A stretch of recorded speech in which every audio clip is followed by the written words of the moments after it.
Welcome to the Forest City Brewery finale here on the Taproom Exclusive. I'm Dean Zarbal. I'm with Jim Waltz and Jay Demagall. We are on to the last beer. Tell me, what is this beer and what's the style and all that? This is a beer we found out that one of our favorite Cleveland Brown football players of all time, a guy by the name of Clay Matthews, played for the Browns for I think he was in the NFL for 18 years as a linebacker. Working class football player, used to drive the same car to work in his entire career, his beat up old jalopy. Nice. It's just a hard-nosed, the guy was awesome. So we kind of made a beer to is a bit of a tribute to him. Okay. He wore 57. He's up for the Pro Football Hall of Fame. He didn't get in this past year, unfortunately. We made it right before the voting to kind of bring attention to it. So, and I know that the Browns are interested in carrying it in the stadium next season. Nice. So we're looking into that. But so that's sometimes we make a beer hey, let's do a tribute to Clay, and Jim he'll tell you that's the inspiration, and then he makes an amazing beer behind it. So I'll let Jim talk about the beer.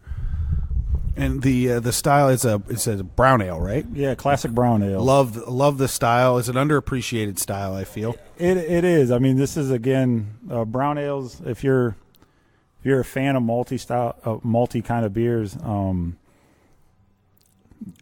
the greatness is in the simplicity of it, right? So where you just get done drinking an IPA and you're just getting pounded with all the different type of profiles from the hops and your bitterness and everything else, you jump into a brown ale, and you're just getting into the nice malt character. There's a little bit of chocolate malt in it, but not a lot, just enough to kind of. I use chocolate malt very small, but it provides a good finish. Kind of smooths out an end of a beer. Yeah. So I used to use that in spirits too as a little secret. But it just kind of helps on the finish of it.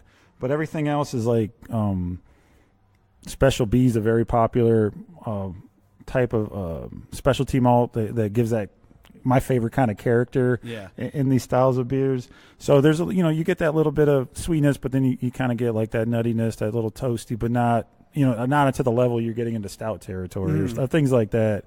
But there's hops in it, but just enough to complement to kind of take the sweetness down, a little bit. So I think we use Amarillo and East Kent Goldings in this one, so they're not overpowering type hops. You know what I mean? That kind of have that. They're just made to be in the background. But again, we brought this beer out I think it was in the fall, right before winter, and the response we got was great. So as soon as we got done brewing it, and we finally got it on tap. I come in and Jay's like, "You better get brewing," So it's get it back in and keep it coming. So it's kind of fun how some of those staples just kind of happen. Yeah. It's the one thing I've learned. I think I've been in the alcohol business for almost 15 years now. Is I've had the opportunity to start at places.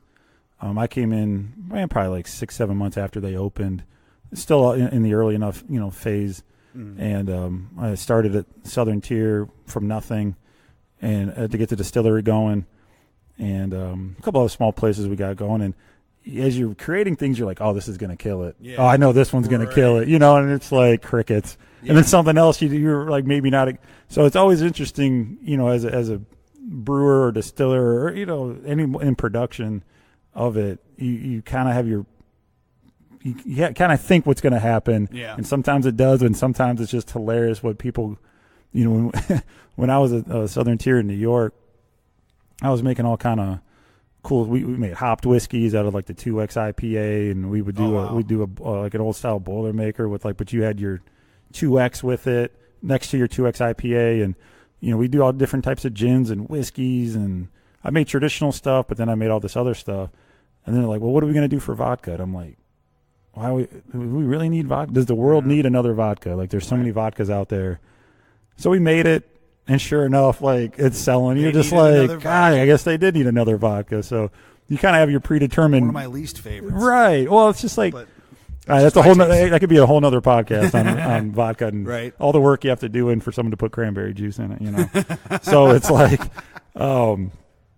But anyways, it's funny. So when you're brewing things, they sound good to you. You think people will like it. You get it out. One of the things I learned though is we make a Doppelbock, and it's one of my favorite styles of beers. And there's not that many around, right? Gray Lakes made one. They made a Doppelrock. Market Garden, I think they made one called the Illuminator. Collision Bend, Collisionator. They're great. They can't sell them. People don't know who they, you know what I mean? Yeah, so it's a brewer's beer. It's a brewer's beer, exactly. So it's just kind of funny. So not necessarily the beers that we like. You know, I get to make them because our setup and stuff, and they're popular for us. But you know, I can only imagine if you had to make 100 barrels of it and try to go sell it on the shelf, watching it try to go out. So there's styles that personally you'd be like, oh, this is going to be great, and people are just like not into it. So you never really know when you brew something. But again, for us, being able to kind of have control over what we brew and what we make when we make it and that type of stuff. The brown was something that with the season, like what Jay was saying with, Clay's Hall of Fame push to kind of get them in and stuff we wanted to do. And we like those beers. They fit here. And, the whole kind of vibe of our place of a kind of more blue collar working place, it just fit. And then people dig it, and then you're like, "Oh, we got something." You got something here. Fall's the perfect time for this. Any time of year you can drink a brown ale. I just want to say that because I like brown ales. I can drink a brown ale whenever. Fall, like when you guys had come out with this, this is like to me like fall in a glass. Oh yeah, you know what I mean. This is just absolutely. I love that malt character. I love the slight like toasty bread and all that. I love this. It kind of goes with. I mean, those are those styles that. You definitely can. You can drink any beer when you want to drink a beer any time of the season, right? But there are ones. I mean, it's funny. I mean, there are ones that just pair perfectly with the weather, the mood, and everything else. And I'm the same way. Brown ales. I mean, I think sometimes people may not take them as serious because they're, what's to it.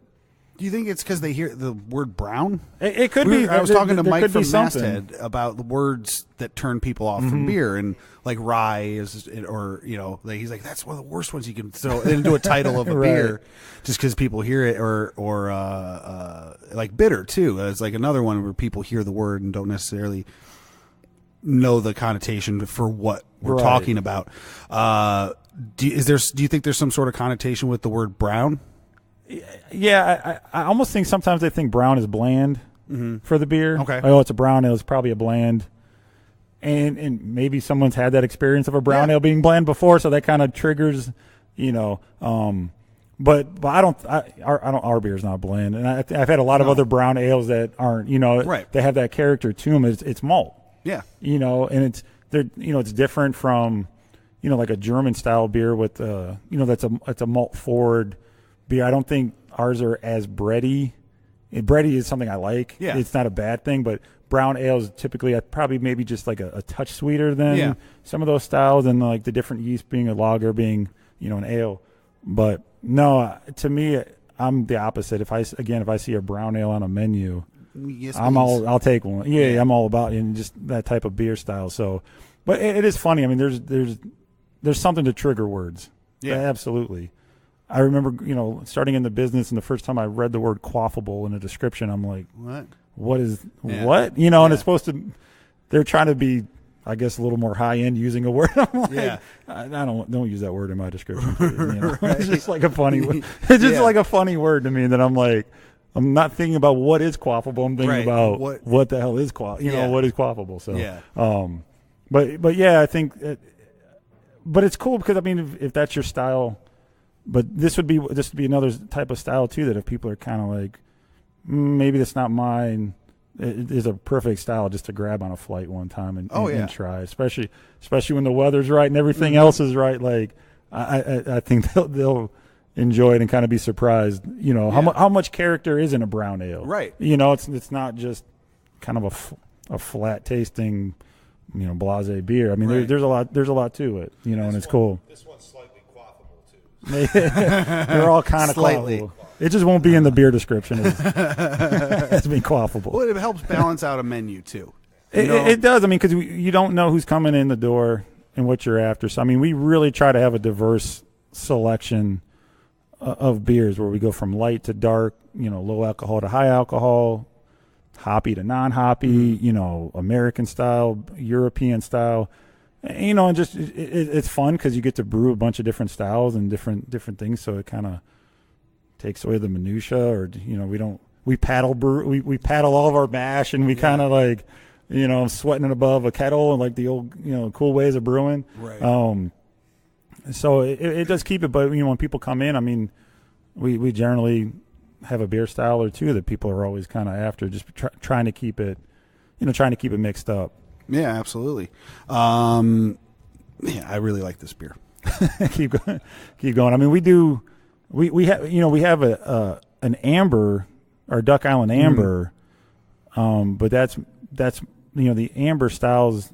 Ours is a little more on the hoppy side, so it's someone who's not into IPAs, but they kind of like a hop character. Yeah. That's what an amber is for.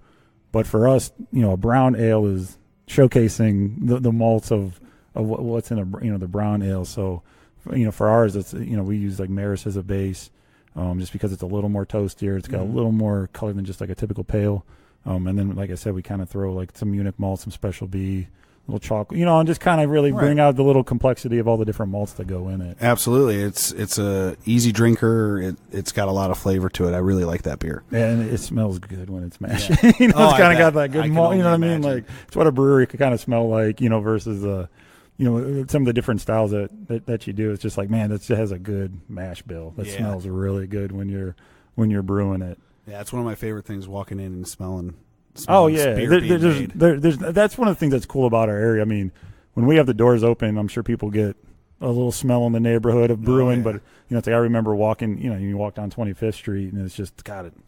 The whole corner smells like beer, and it's cool. We kind of add a little bit from our side of the street, to it. But it's still. I mean, it's just like when I lived out of town, and I had friends that never moved back, and I mean, I was gone for 6 years, and I couldn't wait.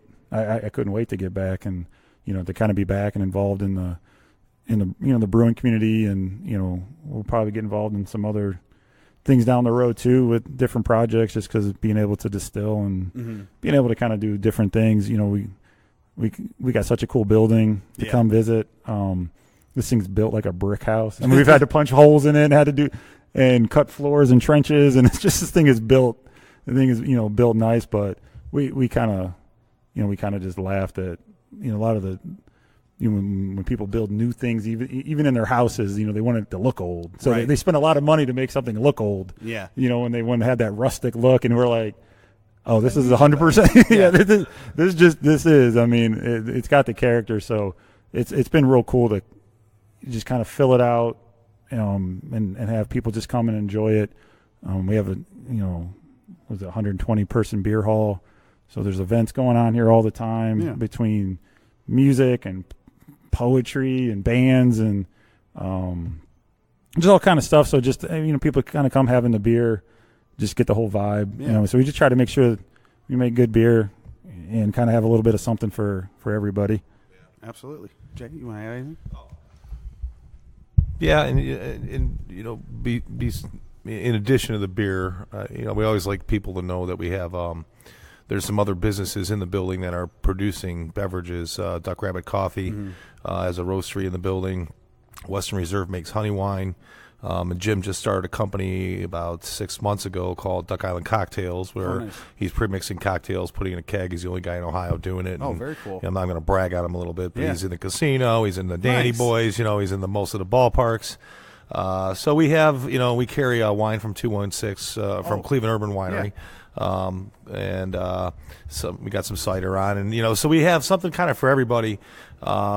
Because when people come out here, they want to. Some people don't like craft beer, and they want to have something, more along their line. So I just want to throw in, and give Jim a shout out over here for his Duck Island Cocktails as well.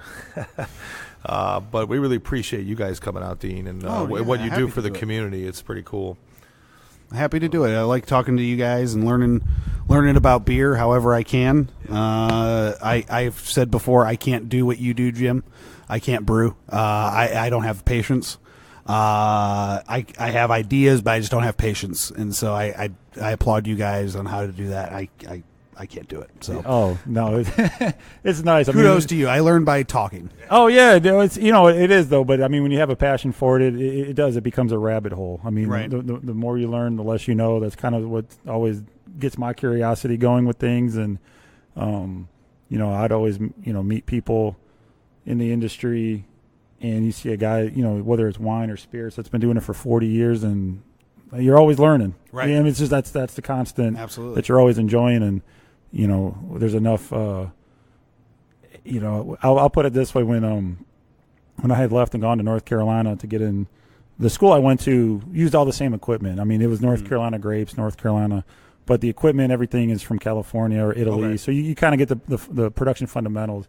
I wasn't sure where I was going or if I was going to stay after that, whether we were going to go to California or New Zealand or whatever to go kind of continue working. But I just remember the first time we were on a crush pad, and we just brought a couple tons of grapes up, and we're crushing it, and people are kind of coming to see what you do. Yeah, it's a cool it's a cool thing. Right.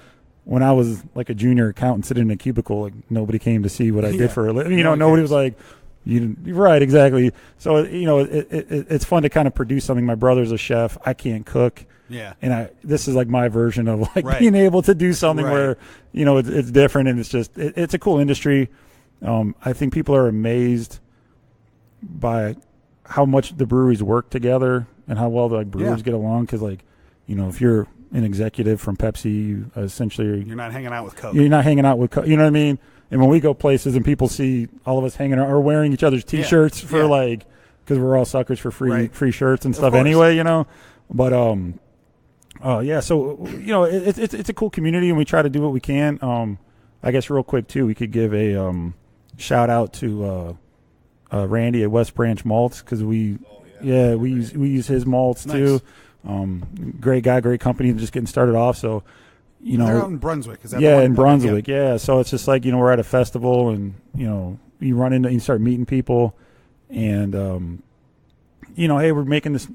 It's that kind of community, where it's just like everyone tries to help everybody out when we can, and pick each other's brains, and just try to make good beer. Because when the goal is just when people are, like I said, when you're out of state or you're traveling, and people like you from Cleveland, I mean, I always tell people, it's like, if you like to eat or like to drink, you'll love Cleveland. I mean, what are you going to do? And who doesn't like to do that? That's what I told people. I lived in California for a while, and people were like, Cleveland. I was like, oh, you like food? You like beer? Right. You like drinking? Go to Cleveland. You're right. Come on. Like, food's good. Pretty girls. Yeah. We got it all. It's not all just here. I would tell people the same thing. It's just kind of like, you can't, you're going to move back to that weather? I'm like, well, yeah, the weather's not the best, but there's so many other things I can do stuff about that. Yeah, it's like, so we had to leave the blue skies, but being home, it's just when you're from, you just have that connection. Yeah. So to be able to be part of the brewing community and kind of be involved with the stuff. If you're not from Cleveland, you don't understand the connection. Oh, yeah, you don't get it. I mean, it is cool when people who are from out of town who stick around, and when they get it. Yeah. But it's a great community. The brewing community is very different than other businesses. Yeah. So it's a nice community to be involved with, and kind of work with all these other guys and stuff. We are going to move on to the finale here. It is the question and answer portion of the show. This is a segment called Between Two Hops. I am with Jim and Jay from Forest City. This is a question and answer styled after the Inside the Actor Studio questionnaire, tweaked a little bit. What is your favorite style of beer to brew and to drink? German Bock. Both? To brew and to drink? Yeah. Very cool. Oh, there's one hop edition. They're super easy to make. They clean up. They filter real well. Everything's super easy, but yeah, they're clean, crisp. I love. I drink them year round. Favorite to brew, favorite to make. Nice. What is your least favorite to brew and to drink? Least favorite to make is just any of these IPAs with pounds of hops in it. Okay. Pounds of hops. It's just a lot of work. It's more of just of just having to transfer and clean, and they make a mess. Yeah. They make a mess to do. I got you. What was the other part? To drink. Shoo. Just if you saw it, you're like, maybe I'm not going to go to that one. Yeah, nine times out of 10.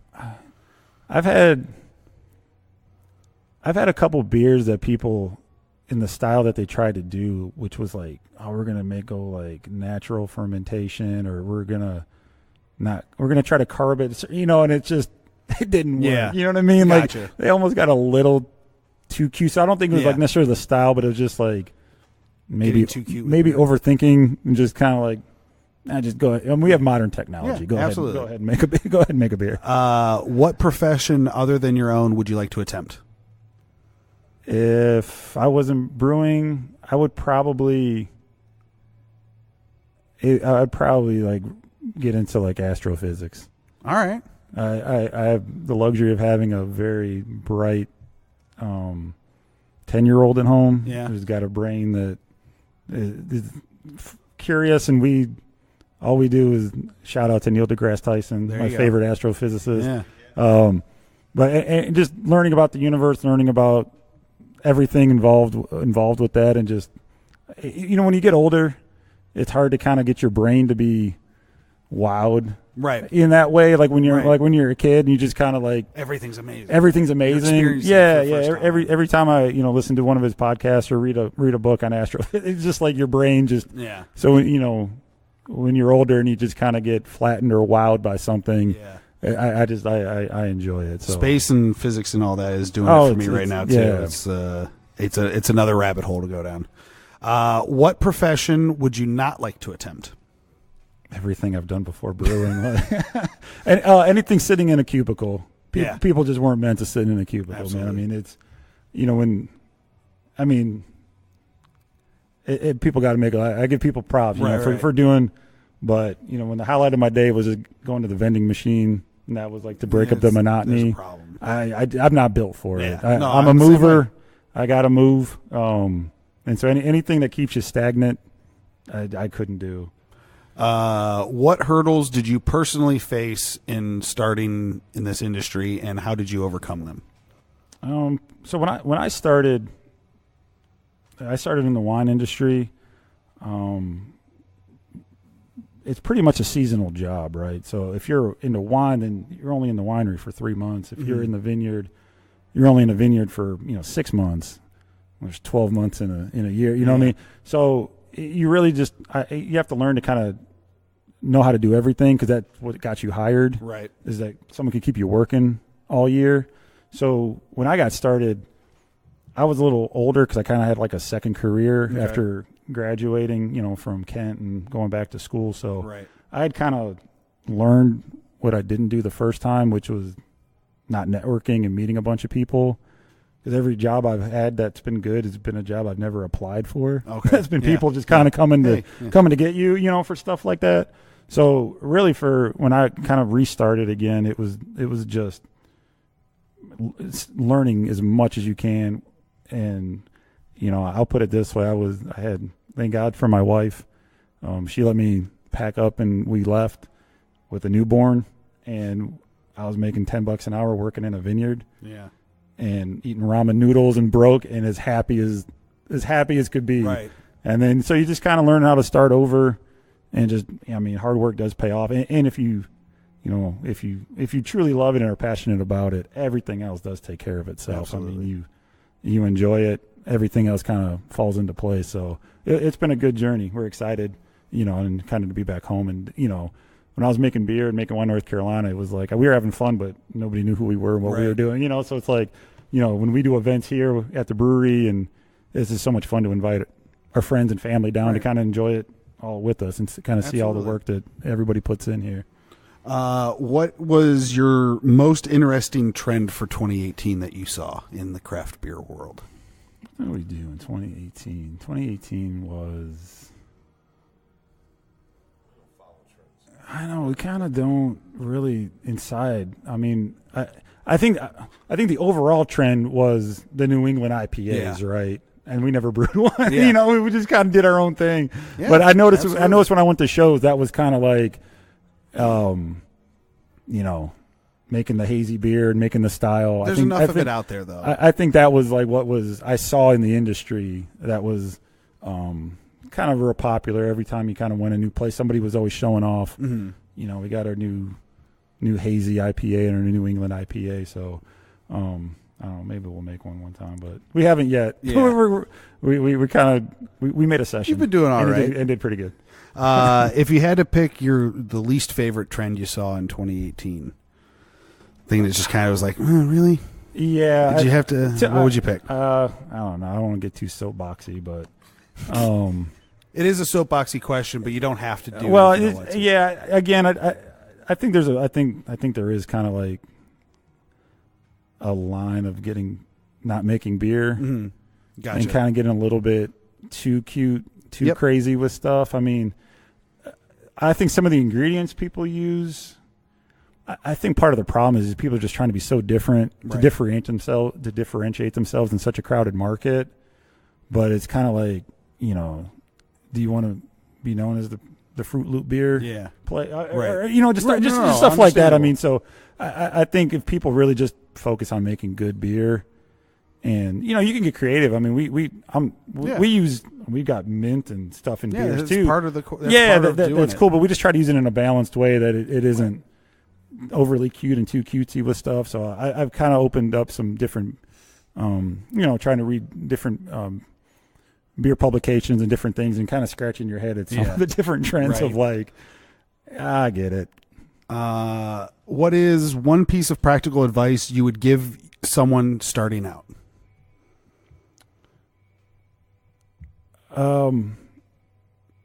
I think just starting out in the industry, in craft beer. I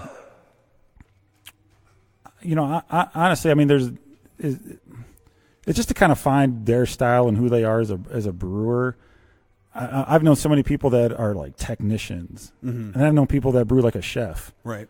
That just kind of go by, feel and taste, and so everyone does it differently in a different style. So if you really try to copy someone or try to be it's just probably not going to work, because who you are as a brewer is a big thing in your beers. I think when people come in and kind of taste our beers and our styles and stuff, they probably kind of know who I am without even meeting me, in a lot of ways. So I think just generally being that is, to brew enough and to do enough beers that you kind of figure out your style and who you kind of are as a brewer, and just kind of roll with that. Very cool. If you could send a message to yourself 10 years ago, what would you tell the younger you? Don't lift so much. Take it easy on like thinking you can lift barrels and lift bags, and like if you have an assistant, ask for help. Like use it. Like don't be doing that. It's kind of been the same thing. I mean, I literally I've been doing this for 15 years now ish. So it literally was 5 years before your 10-year question, but literally it was just do what you like to do. Yeah. Don't worry about money. Don't worry about any of those other things that kind of keep you in doing something you don't like to do. Right. Is just make the break. If there's something you want to do, just go for it. Just chuck it. Go for it. And I took my own advice, and it's been great. I'll put it this way. I mean, there's rough days, but there's never a bad day. Right. I mean, I've gotten up where I didn't want to get up to go to work. It happens. And ever since I shifted industries and put the work in, I mean, I always enjoy getting up and going to work. So absolutely, if it's photography or painting, just go for it. And the last question: what or who has been the biggest influence in your brewing career? I guess a little bit, since I have a little different background, since I've done wine and distilling and brewing. Mine would probably be a little bit different. That I was an assistant winemaker in North Carolina to a head winemaker who was probably the biggest influence to me. I mean, his name is Sean McRitchie Winery and Cidery in North Carolina.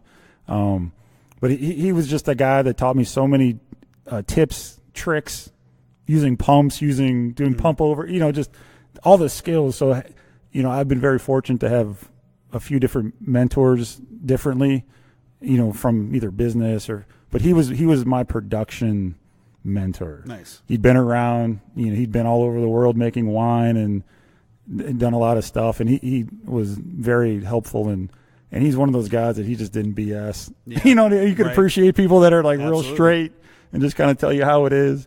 And so he's the one that, we go back to North Carolina every couple of years to go to the beach, and I always stop to see him and have a beer with him and just kind of hang out. So he's kind of been the most helpful. So, now that I'm kind of flipped, I try to do the same thing he did for me, with younger people that work for us. You just give them that knowledge and experience and just it's nice to have someone to kind of share what they've already been through, so you're not making the same stuff that they did. So and then it kind of translates over to brewing. I just kind of bring a lot of that stuff over that you kind of learn in the different industries. Very cool. Jim and Jay, thank you guys so much for your time. I appreciate your time. The beer is fantastic. Guys, get down here, try Forest City Brewery, get out here, do a flight, try all their stuff. They do a wide range. And thank you guys again. Oh, thanks a lot, Dean. It's been Enjoy the great. rest of your day.